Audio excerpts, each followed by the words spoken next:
विद्यार्थी मित्रांनो, नमस्कार. खूप सारे स्टुडंट्स जे यूट्यूब चॅनलवरती सबस्क्रायबर आहेत, जे व्हिडिओज बघतात, त्या स्टुडंट्सनी खूप कमेंट्स केलेल्या होत्या की सर, आज जवळपास 30 दिवस होत आलेले आहेत फर्स्ट इयरच्या एक्झामला आणि सेकंड इयरच्या एक्झामलाही 30 दिवस होते. मग आमचा रिझल्ट कधी आहे? MSBT बोर्ड रिझल्टची डेट डिक्लेअर केलेली आहे का? पासिंग क्रायटेरिया कसा असतोय?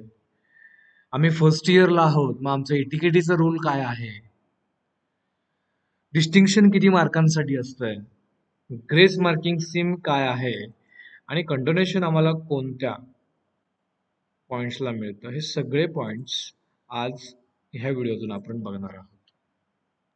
तत्पूर्वी हा चॅनल जर सबस्क्राईब केला नसेल तर सबस्क्राईब करून घ्या आणि हा व्हिडिओ शेवटपर्यंत नक्की बघा. ह्या यूट्यूब चॅनलवरती तुम्हाला diploma pharmacy admission, B pharmacy admission plus diploma फार्मसीच्या न्यू सिलेबसप्रमाणे जे नवीन सब्जेक्ट्स आहेत, त्यासाठी कोणते बुक्स, कोणत्या नोट्स, एक्झाम कशी असते, सगळी डिटेल इन्फॉर्मेशन तुम्हाला ह्या यूट्यूब चॅनलवरती मी प्राध्यापक अभिजित कचरे तुम्हाला द्यायचा प्रयत्न करतो. चला तर मग बघूयात काय आहे स्कीम आणि काय आहे फर्स्ट पॅटर्न, फर्स्ट क्रायटेरिया. तर तुम्ही जर पॉलिटेक्निकला असाल किंवा तुम्ही जर डिप्लोमा फार्मसी कोर्सला ॲडमिशन तुमचं असेल आणि तुम्ही फर्स्ट इयर आणि सेकंड इयरची एक्झाम दिलेली असेल, तर तुम्हाला माहिती पाहिजे मिनिमम मार्क्स आउट ऑफ 100 किती असायला पाहिजेत. सेशनल आणि फायनल या दोन्हीचा मीन पकडून तुम्हाला 40 मार्क्स मिनिमम पडायला पाहिजे. मग सेशनलमध्ये मी एक एक्झाम्पल इथं घेतलेला आहे बघा. सेशनलमध्ये तुमचा जो मीन आहे बेस्ट ऑफ 2चा तो झालेला आहे 14चा आणि फायनलला तुम्हाला किती पडलेले आहेत? 27 पडलेले आहेत. तर ते टोटल किती झाली? 41. याचा अर्थ as per the MSBT passing criteria तो विद्यार्थी त्या सब्जेक्टमध्ये पास झाला असं तर पकडलं जातं. पण मात्र फेल विद्यार्थी कसा कन्सिडर करतात? तर सेशनल एक्झामला 12, फायनल एक्झामला 25 आणि मार्क्स पडलेले आहेत 37. म्हणजे टोटल झालेले आहेत 37 आउट ऑफ 100. याचा अर्थ हा विद्यार्थी काय झालेला असणार आहे?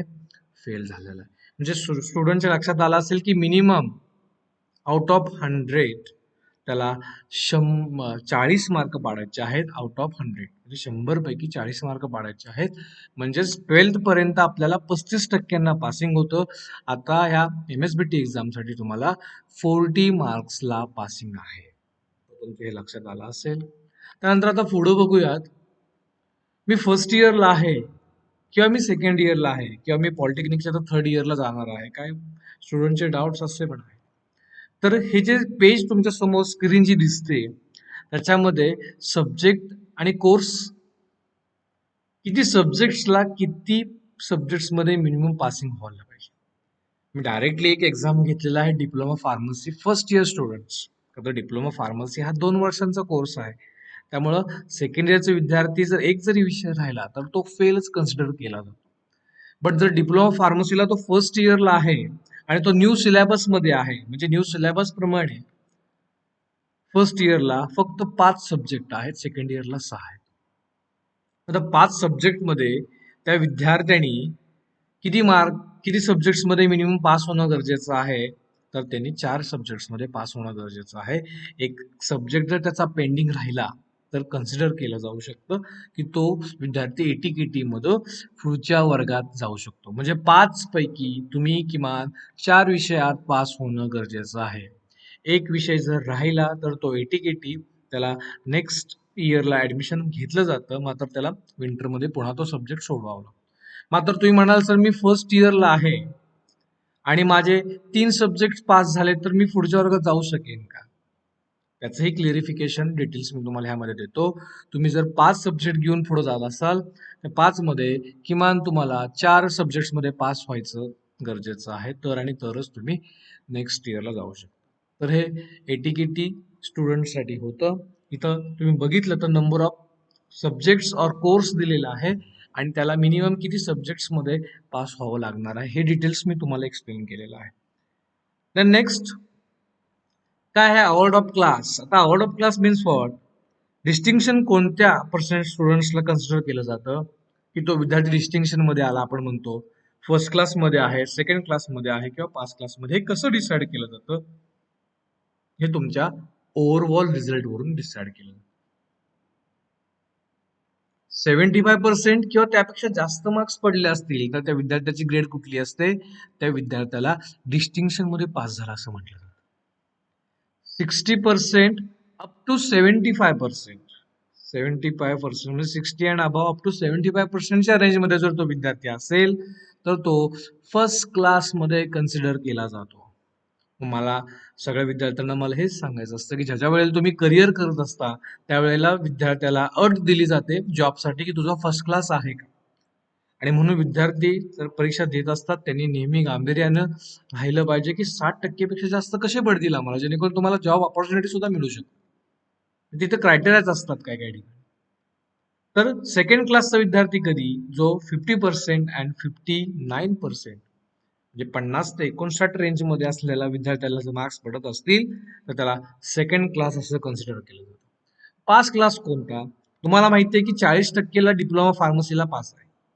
म्हणजे 40% ते 49% तुम्ही बघितलं तर तो विद्यार्थी झाला पास क्लासमध्ये. तर अशा पद्धतीचे अवॉर्ड तुमच्या रिझल्ट वरील सुद्धा तुम्हाला दिसतात. तुम्ही तुमचा अंदाज बांधू शकता की तुम्हाला 75% किंवा त्यापेक्षा जास्त पडले तर तो विद्यार्थी डिस्टिंक्शन, 60 ते 75 मध्ये फर्स्ट क्लास, आणि 75 पेक्षा अभाव पडत असंही म्हणलं जातं की फर्स्ट क्लास विथ डिस्टिंक्शन. 50 ते 59 असेल तर सेकंड क्लास आणि 40 ते 49 असेल तर पास क्लास. ठीक आहे. त्यानंतर पुढं ग्रेस सिस्टीम काय असते? हा खूप विद्यार्थ्यांनी प्रश्न विचारलेला आहे. ग्रेसिंग काय असते सर? तर ग्रेसिंग काय असतं थोडं व्यवस्थित ऐका तुम्ही. ग्रेसिंग अवॉर्ड दोन पद्धतीने दिला जातो. एक म्हणजे जो विद्यार्थी फर्स्ट क्लासच्या खूप नजदीक चाललेला आहे, म्हणजे जवळ चाललेला आहे. फॉर एक्झाम्पल 59.70% त्या विद्यार्थ्याला पडले असतील किंवा 59.50% त्या विद्यार्थ्याला पडले असतील आणि तो विद्यार्थी फर्स्ट क्लास पासून वंचित राहत असेल, इलिजिबल त्याला व्हायला फक्त अर्धा मार्क लागत असेल तर त्या विद्यार्थ्याला अर्ध्या मार्काची MSBT बोर्डकडून ग्रेसिंग दिलं जातं, जेणेकरून तो विद्यार्थी फर्स्ट क्लास कॅटेगरीमध्ये किंवा सेकंड क्लास कॅटेगरीमध्ये जाऊ शकतो. म्हणजे पहिल्यांदा अर्ध्या मार्कांचा ऍग्रिगेट मार्क्स वरती म्हणतोय, not each and every subject. Aggregate total जी होती आणि त्याच्यामध्ये त्याची टोटल फर्स्ट क्लास साठी अर्धा मार्क, एक मार्क कमी असेल तर त्या पद्धतीचं ग्रेसिंग त्याला दिलं जातं. What about subject passing? Subject passing खूप महत्वाचं आहे. आता सब्जेक्ट पासिंग म्हणजे काय?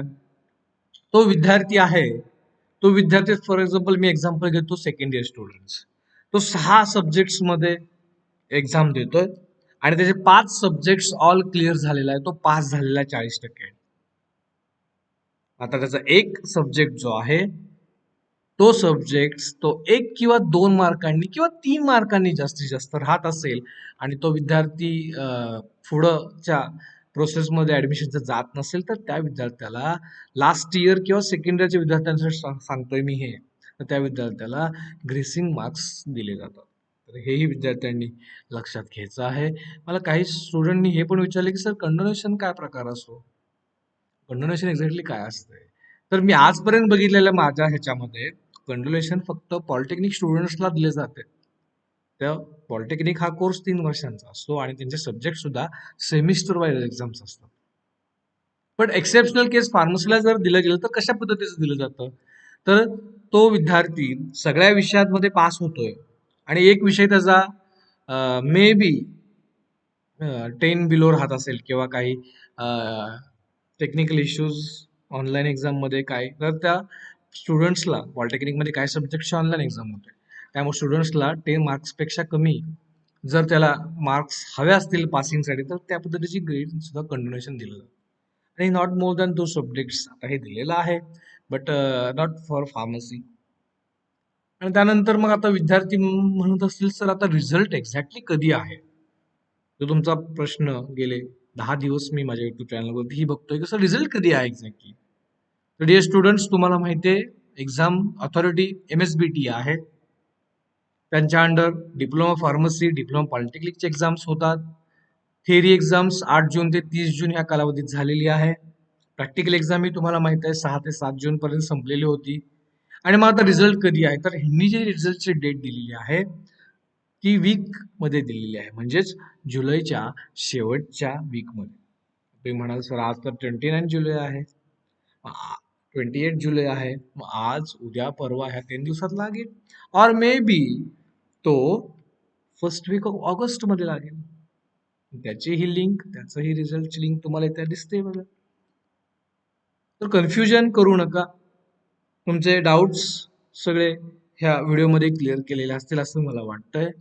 काय डाऊट्स असतील तर चॅट बॉक्समध्ये जरूर कमेंट्स करा. पेपर चेक करतानाही खूप स्टुडंट्स म्हणत असतील सर पेपर चेक कुठं होतात, कॉलेजमध्येच होतात का किंवा कुठं जातात?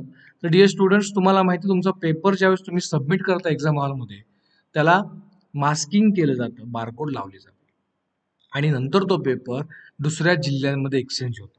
फॉर एक्झाम्पल पुणे जिल्हा असेल तर तो कोल्हापूरला जातो, सातारचे असतील तर मे बी विदर्भाला जात असतील, असं रोटेशन पद्धतीने ठरलेलं असतं.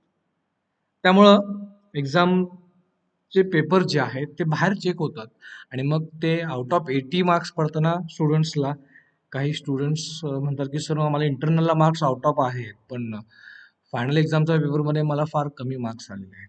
त्या ठिकाणी एक केस अशी असते, क्रिटिकल असेसमेंट असं म्हटलं जातं, सीटी. त्यामध्ये कसं असतं, जर तो एखादा टीचर त्याला माहित नसतं कोणाचा पेपर तो चेक करतोय, आणि तो पेपर चेक करत असताना तो पेपर चेक करता आला, त्याला 26 किंवा 27 ह्या मार्कांपर्यंत स्टुडंट जर आला असेल तर तो पेपर पुन्हा रिचेक केला जातो, की जेणेकरून त्या विद्यार्थ्याचं कन्सिडरेशन असं केलं जातं की त्या विद्यार्थ्याला त्यांच्या इंटरनल सेशनल मार्क्समध्ये 13-12चा मीन असेल आणि मग माझ्याकडे 26-27 मार्क्स त्या विद्यार्थ्याला गेले, तर त्या विद्यार्थ्याचा सब्जेक्ट हा क्लिअर होईल का नाही 1-2 मार्कांसाठी. त्यामुळे तो पेपर जे 25 पेक्षा जास्त आणि 29च्या आतमध्ये असे जे रेंजची मुलं असतात, 26, 27, 28 आणि 29 मे बी, ह्या मुलांचे पेपर्स पुन्हा चेक केले जातात, जेणेकरून तो विद्यार्थी आपल्या मिस्टेक्समुळं नापास व्हायला नको किंवा फेल व्हायला नको, त्याचं करिअर त्या पूर्ण वर्षामध्ये बाकी होईल. तर आय होप असे सगळे पॉइंट्स तुमचे क्लिअर झाले असतील. काय डाऊट्स असतील तर चॅट बॉक्समध्ये जरूर कमेंट्स करा. एक्झिट एक्झाम बद्दलही मी मागच्या व्हिडिओमध्ये टाकलेलं आहे की अजूनही कुठलंही ऑफिशियल सर्क्युलर नाही, त्यामुळे तुमचं जे ट्रेनिंग आहे ते तुम्ही चालूच ठेवा आणि सायमल्टेनियसली अभ्यास करा. Thank you so much for the patience listening. काय डाऊट्स असतील तर चॅट बॉक्समध्ये जरूर कमेंट्स करा. Thank you once again.